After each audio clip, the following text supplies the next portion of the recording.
Good morning, everyone. How is everyone today?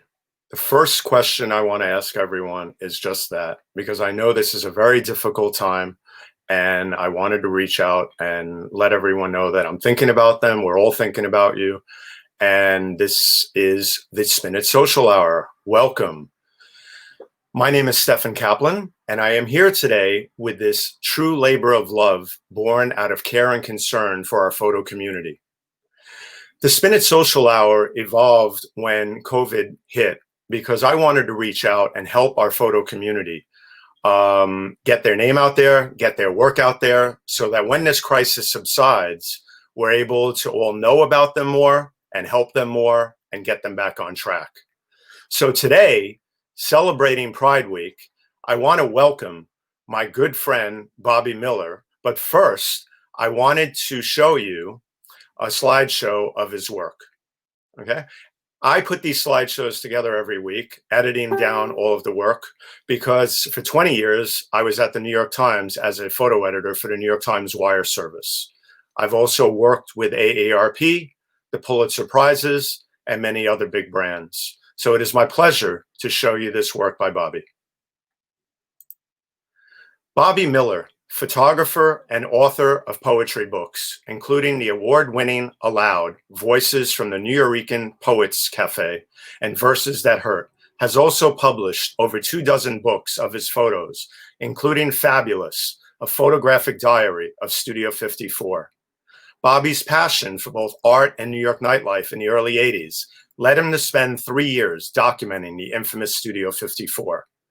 Bobby's work has been exhibited in New York City, Palm Springs, and Provincetown at AMP Gallery. Bobby, who never ceases to amaze me, is also a teacher of meditation and yoga. Please help me in welcoming my friend, Bobby Miller, live from Provincetown, Mass. this morning. Bobby. Stefan, how are you?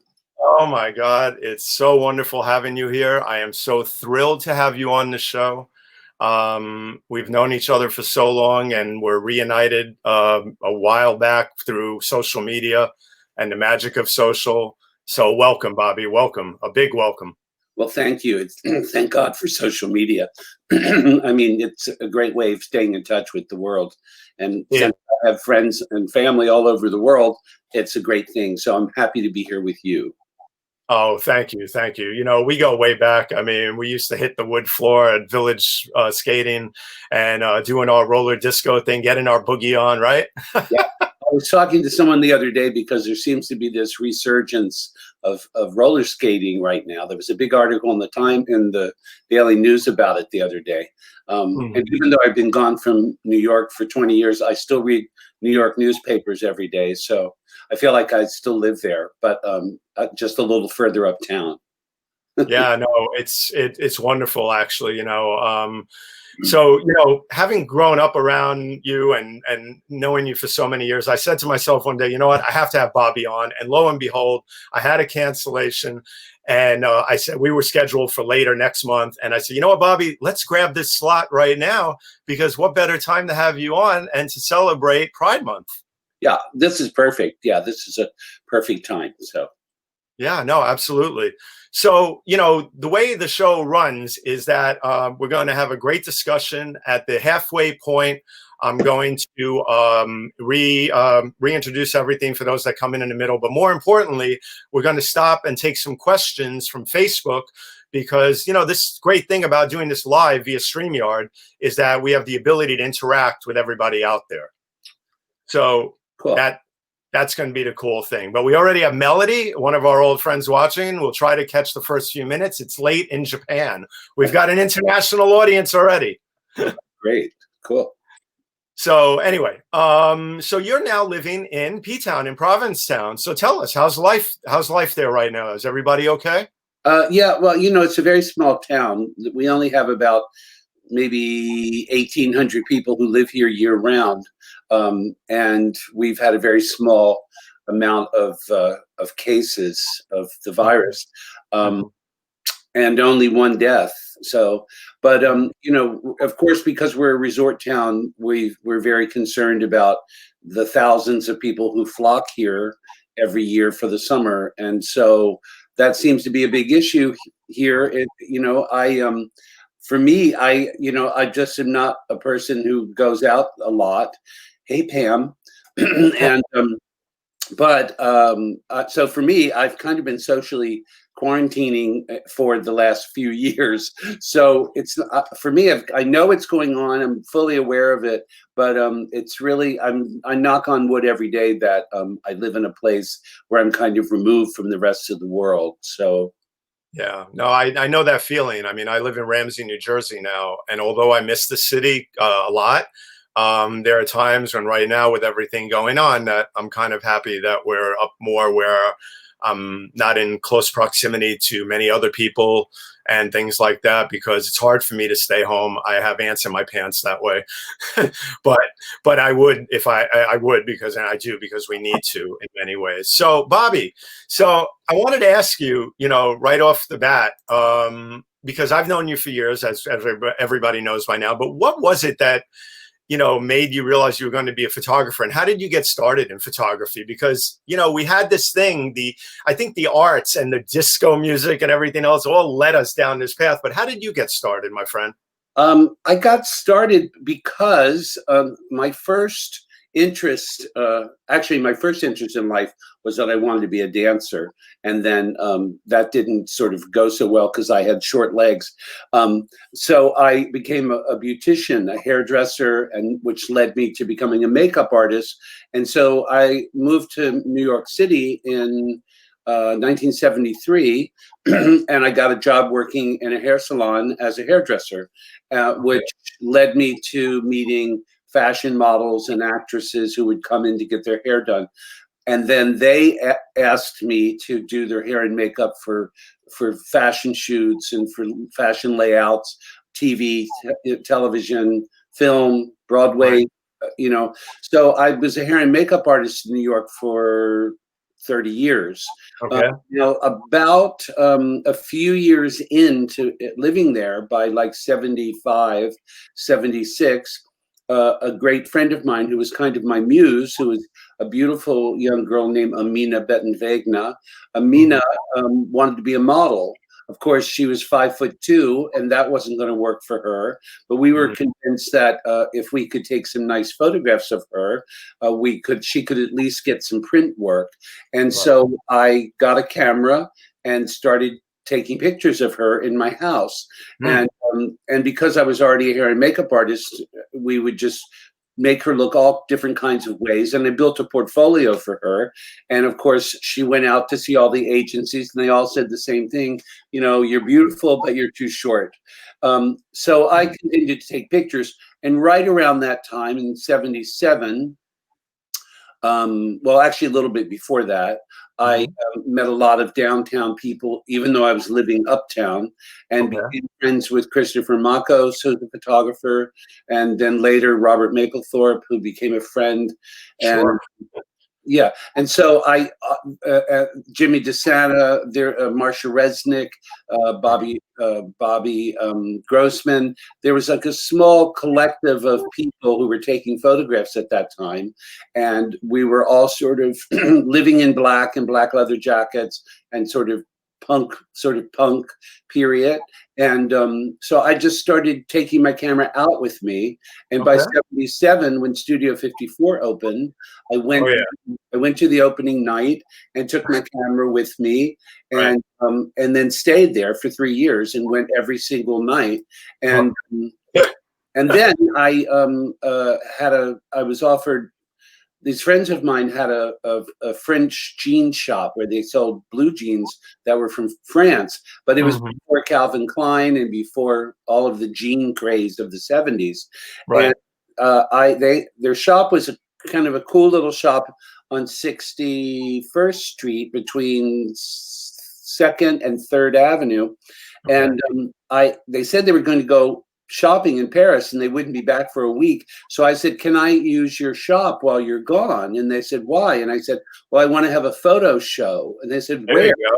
And I said, well, I know there's a lot of merchandise and showcases and things, but the ceiling is empty. So I built a grid of wires across the ceiling and then turned all the track lighting upward and hung all of these 11 by 14 prints on chicken wire at an angle. You stood at one end of the room, you could see them like a hall of flags. And my friend Chris Makos brought Andy Warhol and a lot of people from downtown to that opening. And in that group of people that came to that opening, well, actually, the day that I was hanging the show, I had the door open, and Fred McDara, who is the photo editor for the Village Voice at that time, and a great photo documentarian at the time, Fred came in and said, I was up on a ladder, and he said, excuse me, what are you doing? And I said, I'm hanging photographs from the ceiling. And he said, well, I can see that. And I said, well, there's an invitation right there on the, so he took an invitation, and I didn't know anything about him. And the very next day, the day of my opening, there was a review of my show in the Village Voice by Fred McDara, comparing me to Ouija. And I thought that was amazing because I grew up on Ouija. But at any rate, also at that opening was Ben Fernandez, who was the head of the photography department at Parsons and the New School. And he said to me at my opening, you must come down to the New School and okay. Sorry, Bobby. I got frazzled a bit by the internet connection. To the New School and meet Lisette Modell, who was still teaching there. And Lisette was already 79 at the time. And I didn't know her, and I didn't know her work. I didn't know she was a great master photographer. And so I did. I went down a week later and brought a small portfolio with me and met Lisette, and she was only accepting about 10 people into her class. And I got accepted into her class. And the first thing she said to me was, the two things she wouldn't tolerate were being tardy and having a closed mind. And so I stayed with her and became friends with her and studied with her for about 12 weeks. And then I was friends with her after that course was over, up until the time that she passed away. So that's how I got into photography. And then I was still doing hair and makeup. And later on, I was doing poetry, and I also was acting, but I never stopped taking pictures, and I was always still taking photographs. Yeah, no, I tell you, I mean, I put together some slideshow here. I mean, it was worth every minute. I love your work. I love how you've documented and taken photos of some of the biggest and the best from the LGBTQ community and beyond. And I tell you, it's just what a show putting this together. But I wanted to ask you, Bobby, as I go through some of these, what were you working on before COVID-19 hit? And what are you working on now, if anything at all, even internally in the house, to stay creative while I go through some of these? Why don't you tell everybody? Well, hey, Marion, before COVID happened, I was in the process of selling my house in Provincetown and buying a new house in the Berkshire Mountains. And so I had my studio here. I had sort of stopped going to my studio and was really spending a lot more time going through archives. I have enormous archives. And because you're telling me, Bobby. I went through so many photos to put this together. I was like, wow, you have some archive of photos. I have huge archives of 30 years, 35 years in New York. And from those archives, I've published 26 books now. Wow. But so I had no major project that I was working on. I've really just sort of been picking through my archives. AMP Gallery here in Provincetown, which is run by Deb Nadoni, who curates my shows and sells my work here. She sort of encouraged me to begin to show my work in galleries, which I'd only done a little bit of here and there, but over the last 10 years, she's shown, I've had a show hey Rebecca, I've had a show every year for the last 10 years with her or so. And but all of that was kind of, I was just about to begin thinking that I wanted to start a new project, which is to, again, with already available work and making new work as well, wanted to begin to make work that had to do with the support of the African American community. I grew up in Washington, D.C. and went to predominantly Black schools, junior high school and high school, and watching life at that time in America for Right. And even now, No. I just thought it was really, it just seemed like a timely project. I think that we as white people have an obligation to work on the behalf of our Black brothers and sisters. Well put. Well put. Absolutely. So I began to start. That was a project I had begun working on, and I'm still working on that. And I work on it. I work on it as I make new work and as I find. My archives are so large. It took me, when I moved here from New York, it took me 4 years to be able to archive everything and put everything in order. I had spent so many years in New York taking pictures, and then I would get back the contact sheet or the slides, and I'd look at them and I'd put them in the drawer, and that's where they'd stay. And Right. And a lot of my work I had never seen. I mean, I'd maybe seen it once, but I'd never really seen it. I'd never printed it or, Right.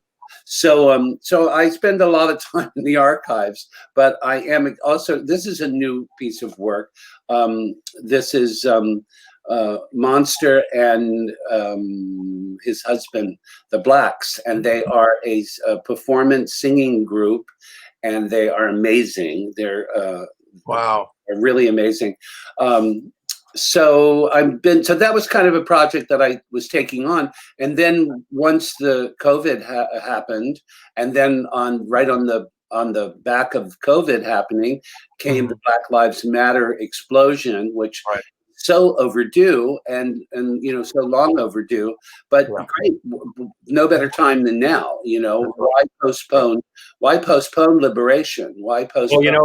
Well, Bobby, no, you're absolutely right. And, that's why this week was just so great to have you on, because, you've been around, you've had so much experience with so many different communities, and your support for the LGBTQ community and the Black community, and weaving it all together. We're all human beings, man. And this is a wake-up call, a long overdue wake-up call, where we're at a turning point here, and I really do hope that this is going to be the turning point, because silence is no longer an option, as Don Lemon's new podcast states.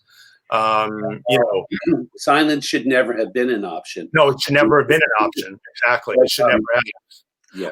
Growing up in the Village, one of the things I always feel blessed, growing up across the street from Washington Square Park, and being around so many different things, and then living in the West Village for many years. I lived all over the Village, but in the West Village particular for many years.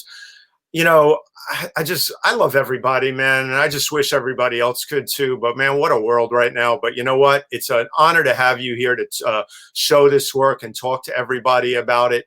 But one of the things I also want to do, we'll get towards the 10:30 hour, half of the show, and we'll take some more questions. But as you can see, so many people are chiming in.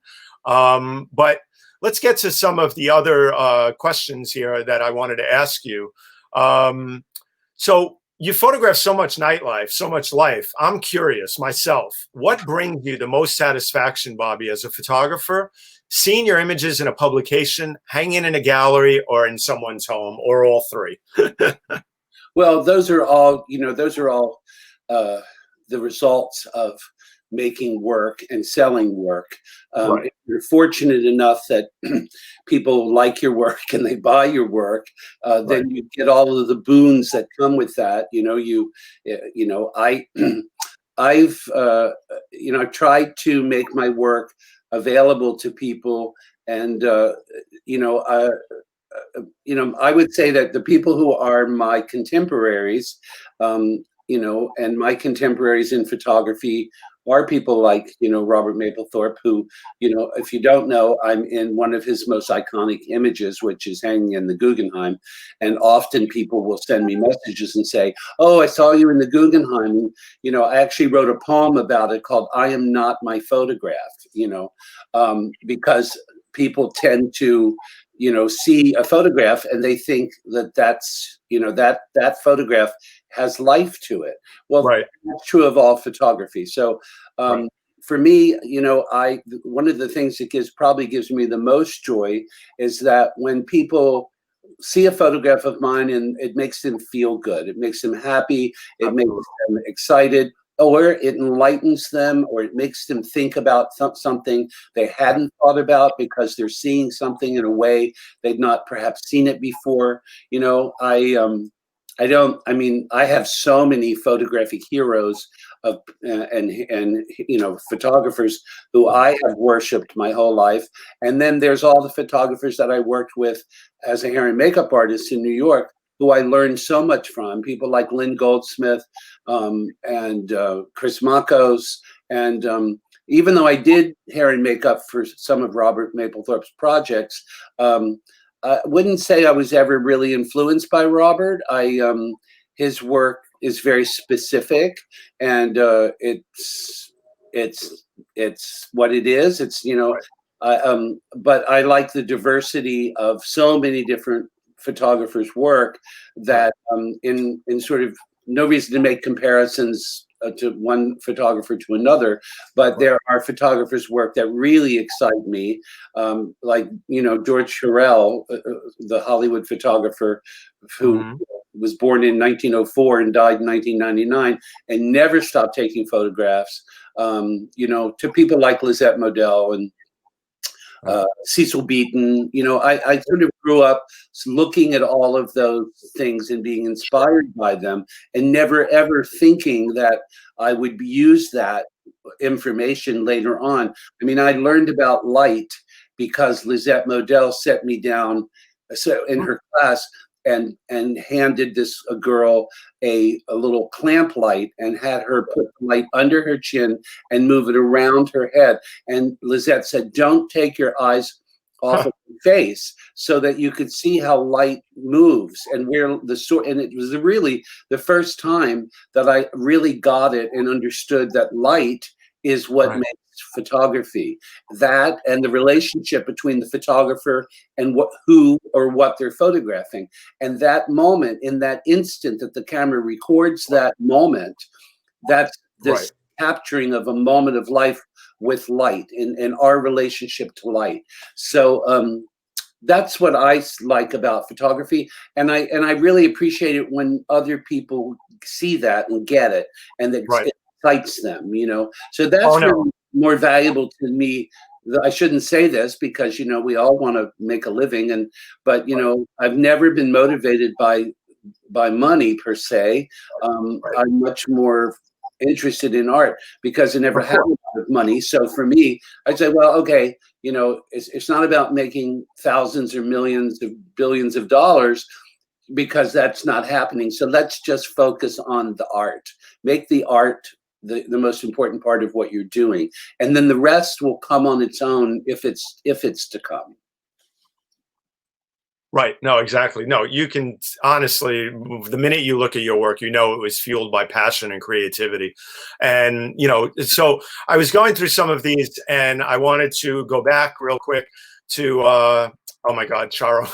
I can't, I loved her, man. And always will. The photos here, tell us about this series.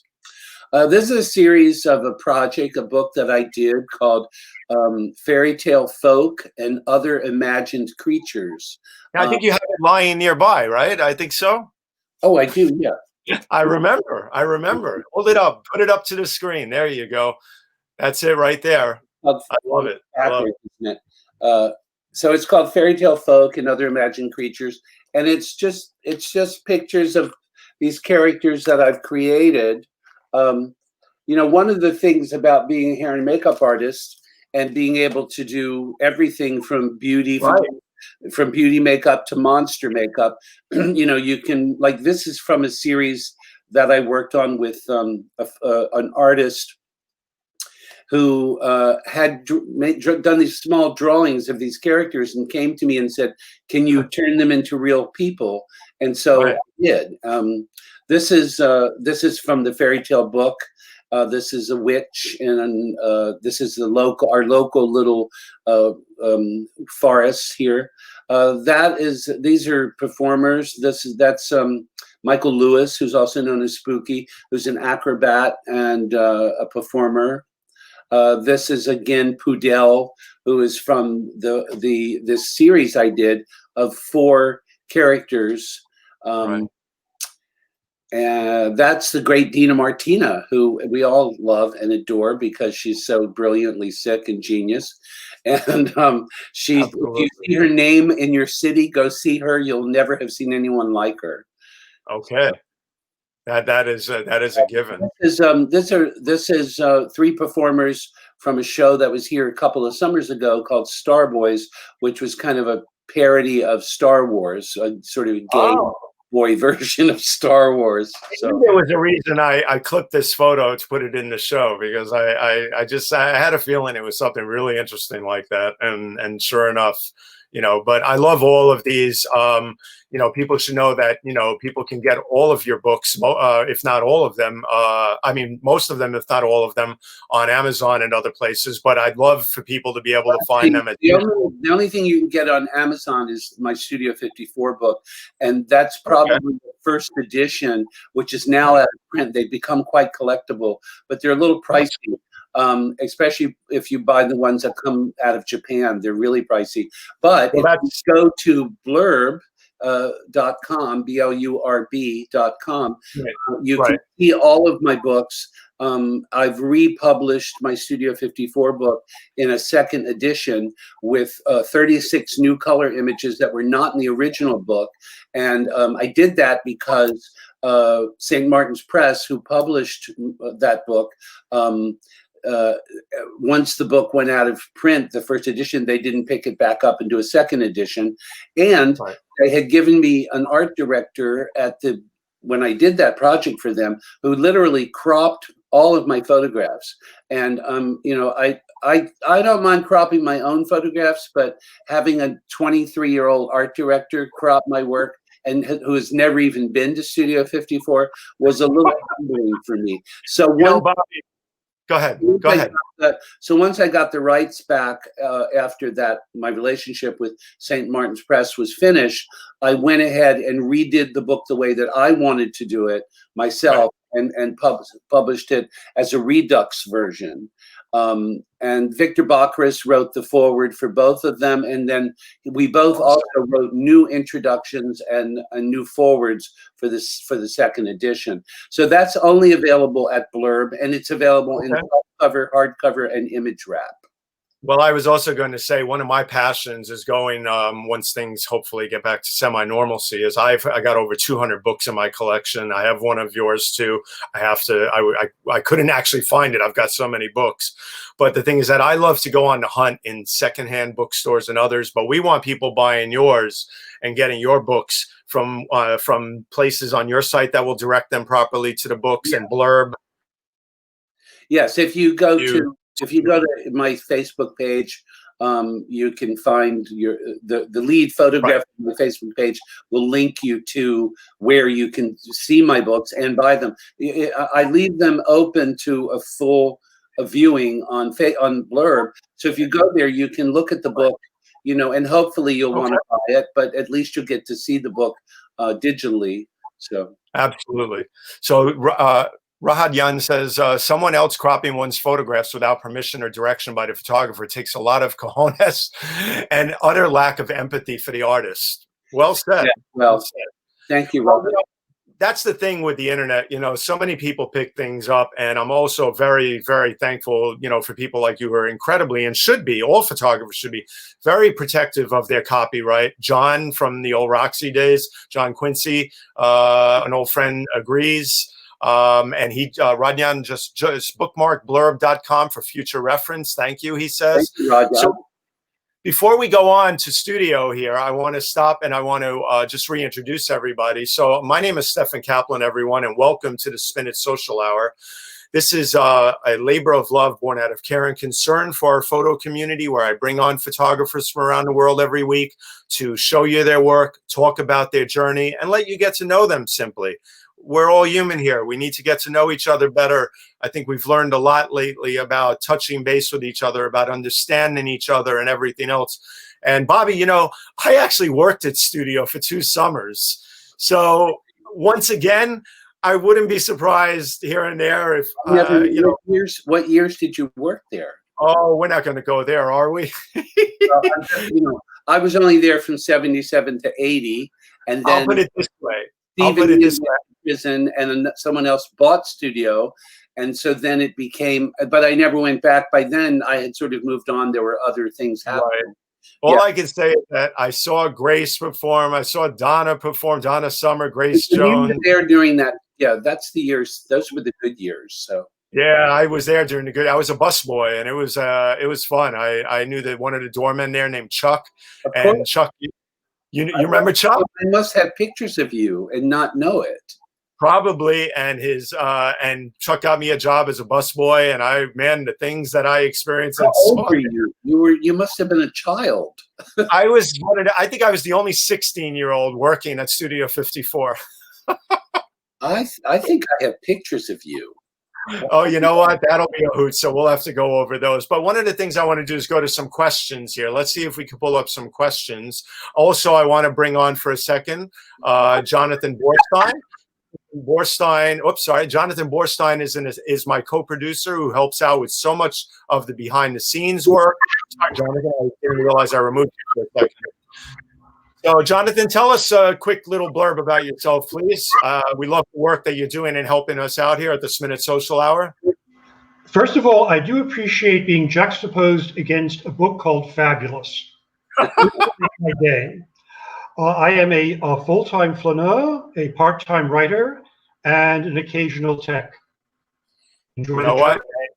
And a huge help to this show to me, Jonathan, when I thought of bringing you on and helping me out, and now, you know, making you my co-producer and helping me with so much of the production work behind the scenes. I really appreciate it. It's wonderful having you here. All right, Jonathan? Thank you. All right, thank you. See you soon. So I just wanted to give Jonathan his props. Rebecca says, you guys are killing it. Memories of skating over to 54 from Metropolis. So let's see what else we got. Wow, that's a memory I wish I had. Sounds like an incredible time. Yeah, Taz, it was. And Taz works with the Justice Aid Society, by the way. And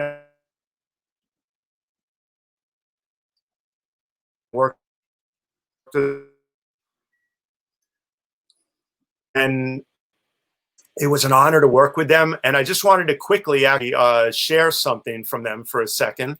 So let me just throw this up here for everybody to know about this, because it's really important. Folks, I want everybody to go check out the Justice Aid's Songs of Protest site on their website, their page rather. 12 months of music that matters. Justice Aid, they never underestimate the power of song. They've compiled these incredible playlists of songs that are very powerful for many protest movements, and especially during this time that we're going through right now. So I thank them for working with them, and it's an honor. So I just wanted to let you guys know about that. So, cool. Bobby, so we're going to go back to some questions here. I'm going to add flaneur to my daily vocabulary. I had previously thought it meant a person who loves or makes flan. Okay, well, that's a good one. That got me going here. But let's see if we have any other questions or comments that we should throw up before we go back to everything else, because I like to keep a flow rather than stopping and going, which is what we used to do. So, okay, I know that there were a bunch of earlier comments, but let me go back here for now. And let's go back to the beautiful work that you've done and everything else that we need to get to here. So let's go through some studio work, baby. So here we go. The cover is Mark Stevens and Sharon Mitchell, who were adult film stars during that period. Okay. Okay. And one of the things we want to remind everybody quickly is, please, folks, to get Bobby's name out there more, to get his work out there more, just hit that share button and share it with your friends and network, whether it's now or later. We prefer now. Come on, you can do it. I know you can. And we want to help these photographers, and we want to do our best to keep that going. So I'm sorry, Bobby, go right ahead. That's okay. Let's answer Pam's question. Okay. How did I keep so busy? New York, you live in New York, you know how busy in New York is. When I moved there, I felt like when I moved to Manhattan in 73, I hit the ground running, and I didn't stop until I left in 2000. I mean, I just went out every night. I was always doing something. So I don't know how that happened. Bobby, am I correct? And I grabbed this quote from an article I read about you. I'm going to read it straight so I don't jumble it. The night Studio 54 opened, I was invited by a friend, and even though I wasn't taking pictures out and about then, I decided to take my camera with me to the opening. And then I stayed for 3 years taking pictures every night. True. That's true. Wow. Yeah. Wow. Well, I had never really seen anything like it. I mean, I'd certainly been to clubs and stuff, being a gay man and growing up I grew up in DC, and there were great bars and great clubs to go dancing. And I was really into going out dancing. That was what there was to do then. But then studio was really the first time that I had ever seen such a mix of people. I mean, household names, celebrities, Grace Jones, Divine, Nona Hendrix in this photograph, Julie Budd. I love this. I love this photo, man. I look at it all the time. It was Grace's birthday, actually, that day. It was Grace Jones's birthday at this. Oh, it was her birthday. Let me tell you something. I used to go and I actually worked for 6 months. I know I was the only 16-year-old working at the Paradise Garage for 6 months. And I saw Grace perform there too. And let me tell you something. There was nothing like studio and Paradise Garage back in the days. That's true. That's true. So what do you think? I'm curious. This is a personal question since we're on this. Why not? Who used to? I'm sure you've been to the garage back in the days. Sure. Who do you think had the better sound system? That's always a big question for people who are really into music. To Paradise Garage, people often say that if you were at Studio 54, you probably don't remember it because it was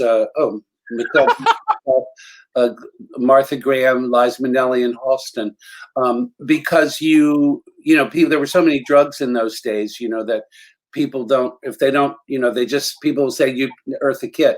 People will say that you just don't remember. Well, luckily I took photographs and I had all of these great images to remind me. Jerry Hall, young Jerry Hall, and young Joe McDonald, who was one of the first people that I knew that passed away of HIV.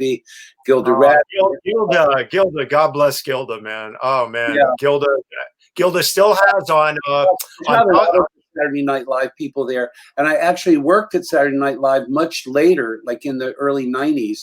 Okay. You're a makeup person. So, studio was just one of those phenomenal things that happened. Elton, just that little guy called Elton John, that you happen to capture during your 3 years. Yeah, exactly. I mean, your archive is one for the ages. I mean, between Olivia Newton-John, cash register is Amina Bettenvegna, who was my muse, and then of course on the right is Alan Carr, the producer director, with Olivia Newton-John, Elton John, and Frankie Valli, and there's Olivia, and both of there's some more of Divi, who I grew up in Maryland, so I knew all those kids from Baltimore. Right, there's Nona from LaBelle. Yeah, that's right. Oh my God, LaBelle. Boy, was I a big LaBelle fan, man. And I love these. It was just, there's my great picture of Truman Capote. Oh my God. I mean, really. I mean, the fact that you could see these people, that's Marsha Resnick, the dancer. The fact that you could see these people in public and you could actually approach them and talk to them or dance with them. Like I Right. danced with Truman. There's Jerry Hall and Mick Jagger when they were an item. You know, that's the thing that really just amazed me as a And that's 16-year-old working at Studio 54 back then. Valentino, the Italian designer behind that elephant mask. Yeah, I mean, we were just mixing and mingling with all these incredible, people from around the world and celebrities, and they'd talk to you, and you could dance with them. What a time that was, man! It really what a time that was. It really, really was. So, well, I love this. I love this. I absolutely love it.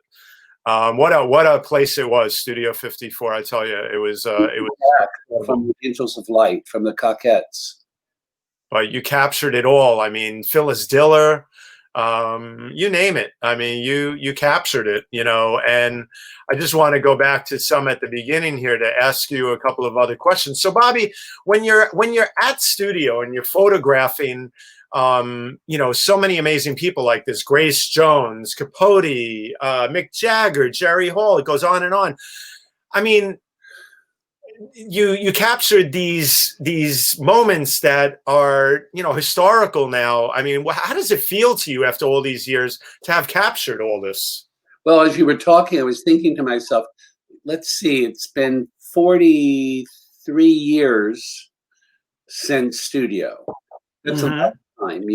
When I was growing up as a kid, and I used to see photographs of the Cotton Club and the Copacabana from the 40s and stuff, I would think to myself, I missed everything. I should have been born earlier, And then, of course, here's this whole history of which still to me seems like yesterday, but it's a long time ago. And isn't that Baryshnikov on the left? It is Baryshnikov on the left. Oh my God! I mean, I just I realized you named the other three, but that's Baryshnikov. Wow. It is.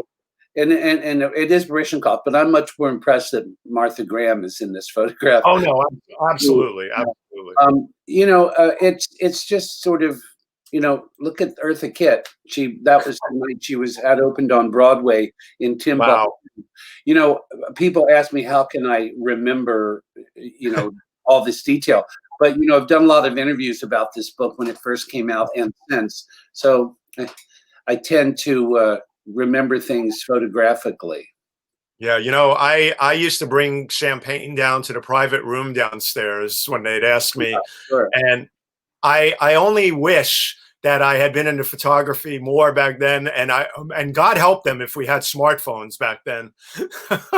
Well, for anybody who's really an aficionado of Studio 54, the first edition of this book was an all black and white book, and the reason I did that was because there were one or two other books that had come out at the time, and they were very colorful and splashy, and but for me, there's sort of a somber seriousness about shooting black and white. I didn't shoot color for years. I only shot black and white, and most of that had to do with Lisette Modell, who only shot black and white and who taught me to see in black and white. And then also because I didn't print, because I printed all my own black and white. Once I learned printing, how to print in a darkroom, I never printed color. I was really intimidated by it. My friends who printed color all suffered from, different health problems from dealing with those chemicals. And it really wasn't I did shoot color, and I shot color slides, both Ektachrome and Kodachrome, and I would, just store that stuff in my archives. And it really wasn't until later, when the digital age began, that I began scanning those color images and those color negatives, and then began to really work with color. And then, of course, as soon as I got a digital camera and I began shooting everything in color. And then a lot of times I would, because you're shooting in color, you can convert to black and white. And I still do that. though somehow it doesn't feel quite the same to me, digital imagery as much as film. You know, Right. I'm still a huge film buff. I was really a Luddite for the longest time and not into, I was the last person I know to have a cell phone. I was the last person I know to have a computer. And I feel like, oh, you know, I just sort of missed out on the beginning of that whole thing unfolding. But I caught up pretty quickly, and now, of course, you know, it's what it is. You know, would I shoot digital? Would I shoot film? Right. Yeah, but there's no place to get it developed where I live. There's no place to Right. buy it where I live. So Right. I'm stuck in this digital world, and now Well, it feels like it's too late. Now this is you where know, we. So every everything has you know, it's good and it's bad. I mean, personally, I wish I could go back to shooting a lot of tri-X and black and white and chromes. yeah, I love shooting chromes. I have a whole archive of chromes. I'm like you. I have so many photos that I've taken. I still have huge amounts that I've never even developed, that I've never even printed, that you know, that I haven't had time to get to. yeah. Stefan, how many pictures did you pull together? Neil, who's a great co-producer for my colleague Sri Srinivasan on many shows and things that we work together on with our DigiMentors group, says, how did I do this? I stayed up very late for a couple of nights and worked on Bobby's archive, and I did this all without even telling him.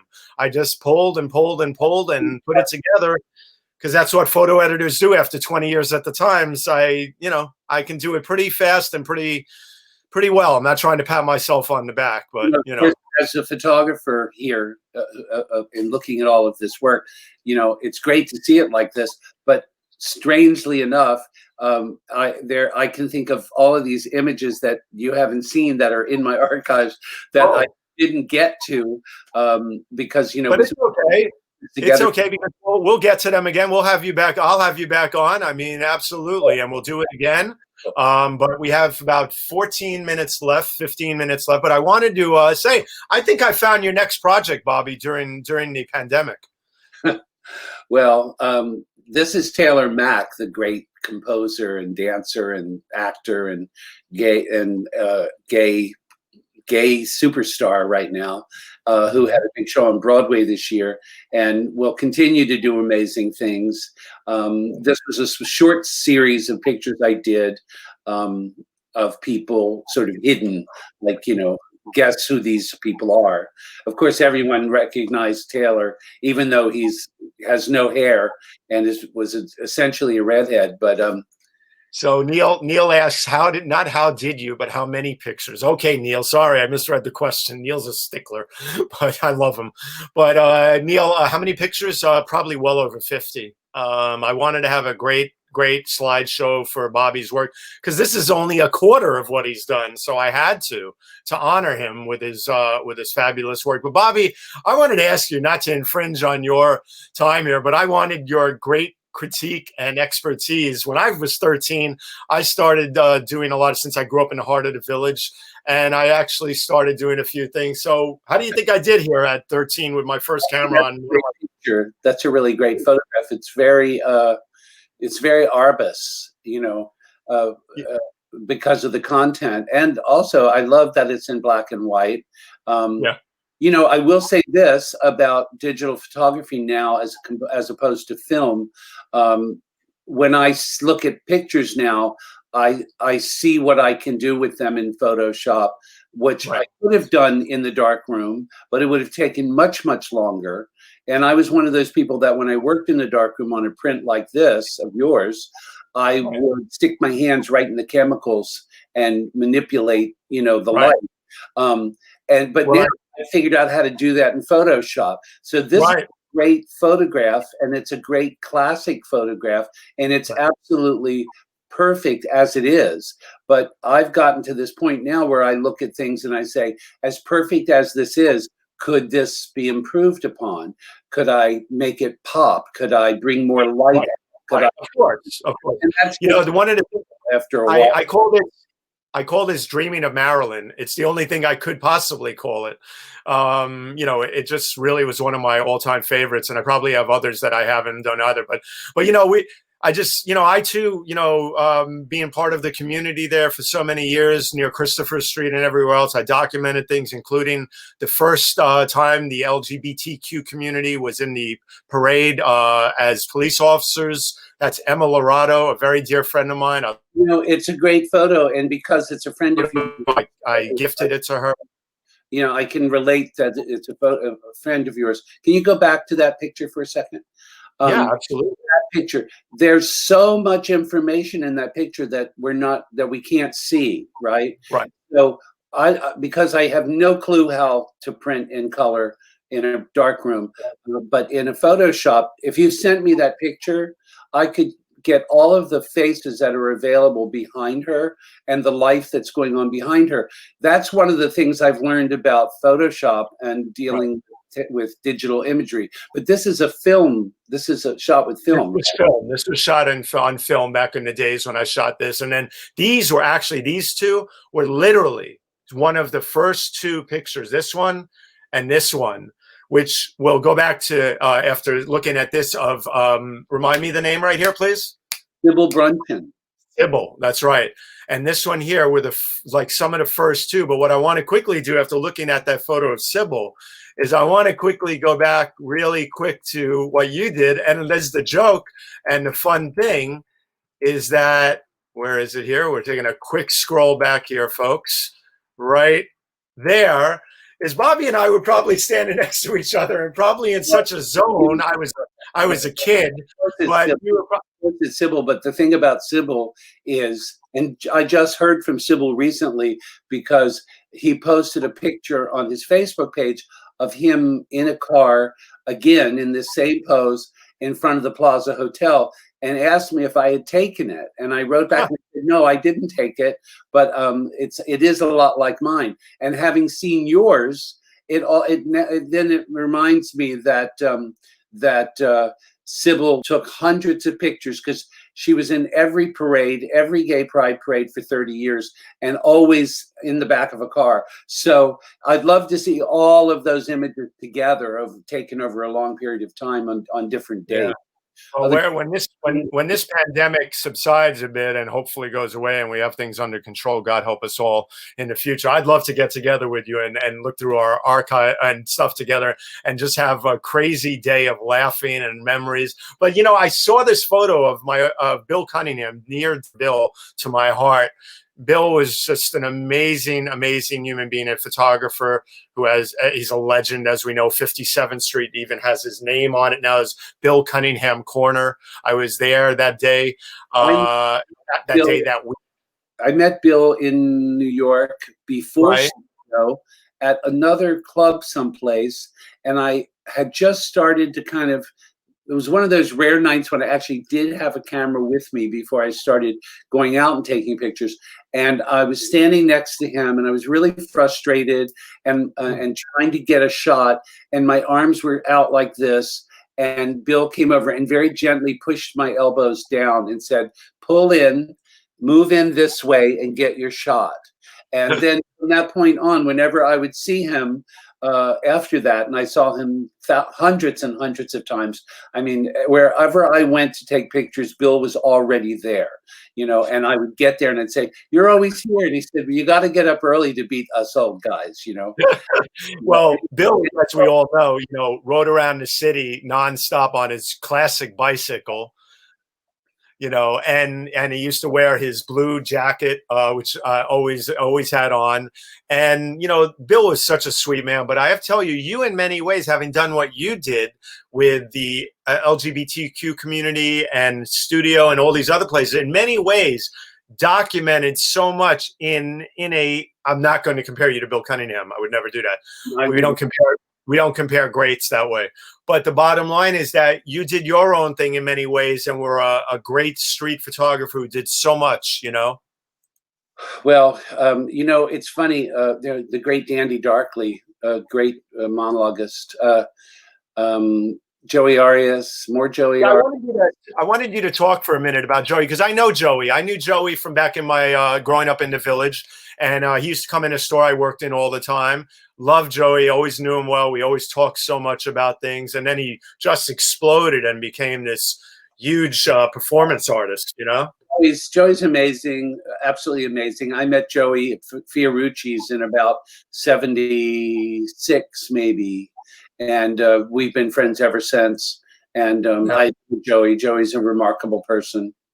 I wanted to find one other photo that I went through here. So many photos, but I wanted to, you know, we have to talk for 2 minutes about Dolly here. Tell your story about Dolly, because I know there's a story quickly about Dolly. You know, I saw him at Studio 54. He's in my book. He's in that book, Fabulous. He's on the back cover with a bunch of grouped photographs. But someone told me that he had an apartment at the St. Regis Hotel. And so one day, it was a beautiful spring day, and I went there and I sat outside thinking maybe he'd come out.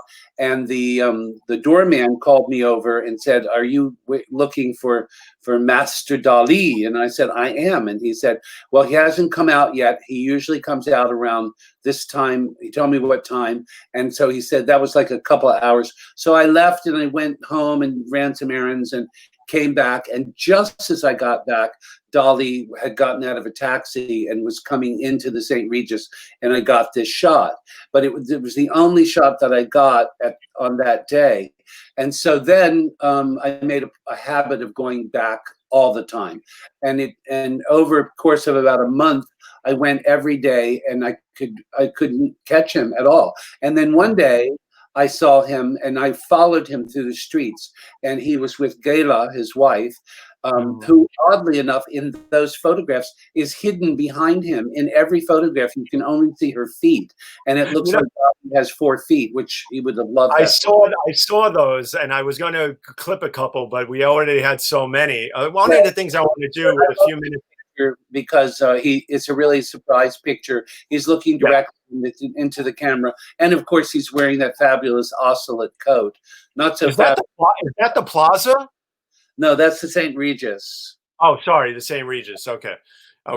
But one of the things I want to do out of respect for you, because and your guru, because I know that at the beginning I read off that you're also a yoga teacher and you teach meditation and you've been involved with all of that. I wanted you to just dedicate a couple of minutes to your wonderful teacher that you spent so much time with.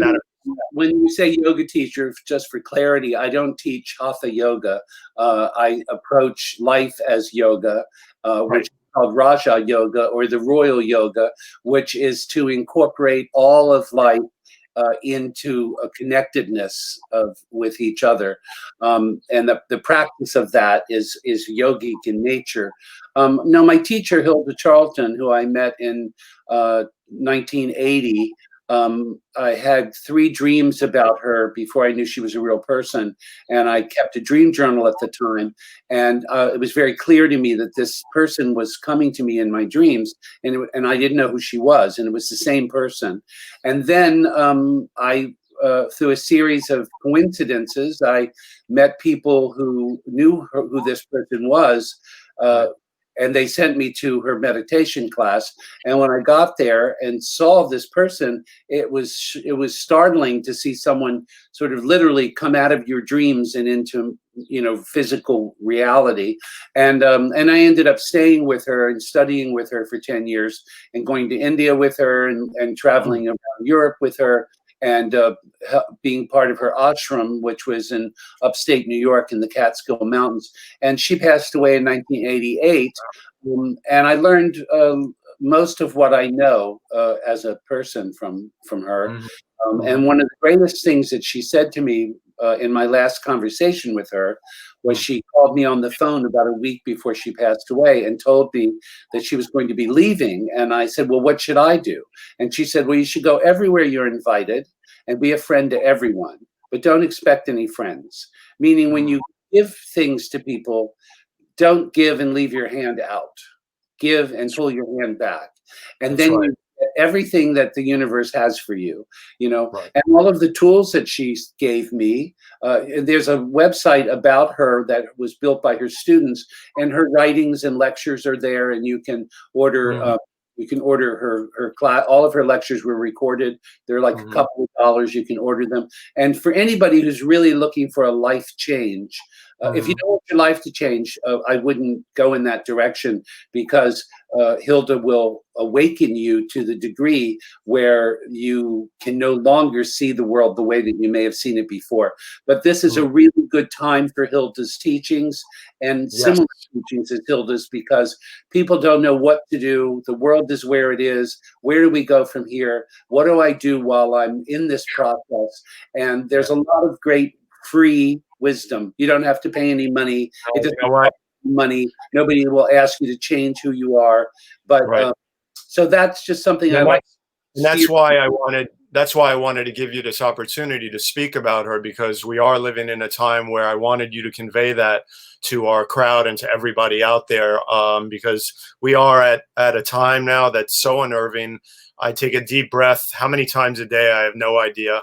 Well, the one thing I would say about Hilda to anybody who's drawn that way or interested is, one of the greatest things that she would say with all of her lectures to people that had been dragged there by their good intentioned friends was, she'd say, take what you want and leave the rest. You know, you don't have to agree with everything you hear. If you're a person who is not into conventional spirituality or religions per se, doesn't matter. There's wisdom there. There's tools there to use, simple tools. So I'm glad. Thank you for the opportunity to share that. No, I would not have forgotten it. I made sure that I remembered to bring, no matter how much time was left. So we're just about done, but time-wise. But actually, I wanted to clarify, this is not Hilda. This right here, I had this photo because I wanted to bring it on at the end to just also give you a quick look at Patricia Field, who was one of the major influences and fashion and other things in the community, who had a great place on 8th Street near my home where I grew up on 5th Avenue by the Washington Square Park. And I used to go in there all the time. You know, our old friend, remember Daphne Rubin Vega from Rent? Yeah, of course. Yeah, well, Daphne used to work there. I was, during this time period, was part of the House of Field, it's a collective of people who are all very creative, both LGBTQ people as well as heteronormative people, and lots of cisgendered women and men, and then lots of trans women and men. It was really Pat was a real center for creating a community of people and giving them an opportunity to express themselves. And Pat's great. We all love Pat. Absolutely. I mean, I remember her walking around with her dogs all the time in the village. If I remember correctly, she had poodles, these 2 big poodles. Yeah, she had poodles, and she had also a couple of large dogs as well. She had she had 3 or 4 dogs. So that's right. Because I used to walk my dogs, and I'd run into her, and we'd have conversations. So let's see. Radian says, I would have loved this show as an in-person presentation, because I like being in what I call the gestalt of creative people. But in the age of quarantine, seeing and hearing this is equally valuable. Thank you so much. That's nice. That's nice. So, and Pam, our old friend, says the Wizards wore some of Patricia Field's clothing. That's true. And I actually may have some pictures of them wearing those clothing. Okay, well, we'll have to dig those up too. And any other comments and questions we can go through now before we come to a close? I do want to give out a shout out to all of my skating community and those friends, because even though I haven't seen any of them in person for 20 years or longer, I think of you all, and I am so happy that I'm connected to you on Facebook, and I kind of live vicariously through you, because those days were really remarkable, and I wish they had been able to go on forever, but here we are. So, but I know.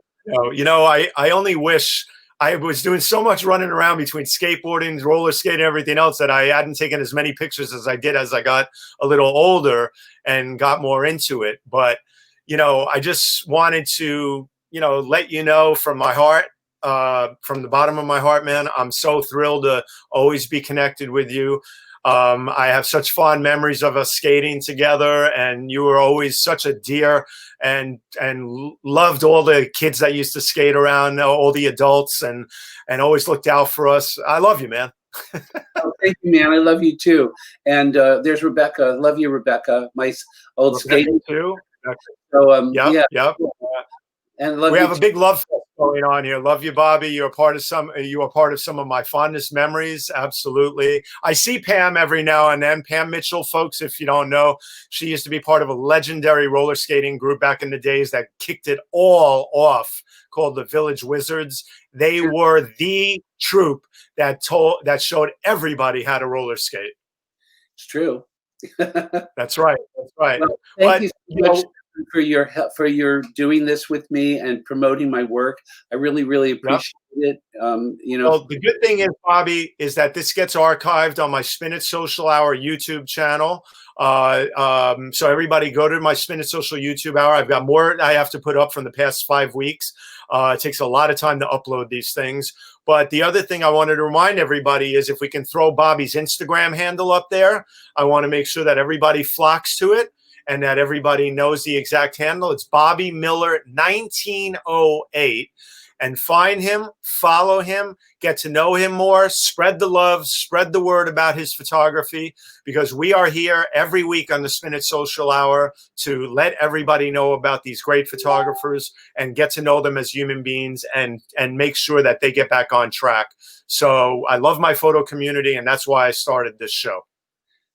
Great. Thank you, Stefan. Bobby, Keep up the good Bobby, work. I wish you well. Please be safe. We'll catch up hopefully one day soon in person when we get this subsided, when this subsides a bit, or if not, I'll come with mask on and we'll do our social distancing thing. But, I want to see you one day in the near future. Thank you. Take care. Okay. Bobby, take care. Stay around. I want to talk to you for a minute. Hold on. Okay. I'm just going to do some promos. Hold on. Okay, everybody. So this has been another Spin It Social Hour every Saturday at 10 a.m. right here on Facebook, and also streaming on Twitter, and hopefully, if I get my permission, from LinkedIn. So LinkedIn, if you're listening, get me my access. I would love to bring all these great photojournalists and photographers on to LinkedIn. I'm sure a lot of companies and other people would love to know about them. So thank you very much. I hope you will consider that. And one of the things I want to do now is do a little promo work here. So on Sunday, I want everybody to know about the great NYT read-along with Sri Srinivasan, our NYT read-along family that has been created for 5 years plus now, produced by Neil Parekh and Julia Weeks and Steve DeRive and Steve Taylor, and Paula Kiger. Just an incredible, incredible work they do every week. This week for Father's Day, Sri is celebrating Father's Day with Tom Jolly, the print editor of the New York Times. And we were very thrilled to see that the Spin It Social Hour was shared on one of the New York Times social media pages this week. I was thrilled. Thank you so much. On New York Today, which I believe Sri helped start back in the days. Is there anything that Sri has not helped start? And then also, so please join the NYT Read Along family, 8:30 on Sunday for Father's Day. And also you have a chance for a small fee, and the proceeds will go to charity, to have a photo of yours shown with a dear loved one in your life, your dad, or anybody else who is close to you as a father figure. It's who does the work, folks, right? So, and then also one final show I want to tell you about is She's on Call, Sunday, June 21st, this Sunday, 11 a.m. to noon. A great show. Boy, do we need this during this crazy time right now to get the facts straight, because facts matter, folks, and we believe in the facts. So please follow this with these great doctors, Dr. Sujana and Dr. Marina, and their guest doctors, and tune in on all these channels. Hashtags on Call, produced by Rose Horowitz, Julia Weeks. Thank you very much for doing this great work. And finally, I want to tell you about next week's guest, which is an old colleague and friend, Adam Stoltman, who is just a great photographer who's done so much work out there, from the New York Times on down. The New York Times Magazine, the sports section, many things, has a tremendous body of work. I look forward to bringing Adam on. It'll be my pleasure. And I'm going to leave it at that. So, folks, I thank you very much for being here. I so thank you for your support. Many questions or other comments will be taken care of after this show. It's a huge influx, over 80, but we have to keep things moving. So thank you for your support for the Spin It Social Hour. I'm Stefan Kaplan. Find me on all channels at Spin It Social, and I'm always available for work and other things too. So please do. These are tough times for all of us. Always available, as are the photographers out there, and we will get through this all. I send my love and my thoughts to everyone, and thank you very much. Take care, folks. Bye-bye.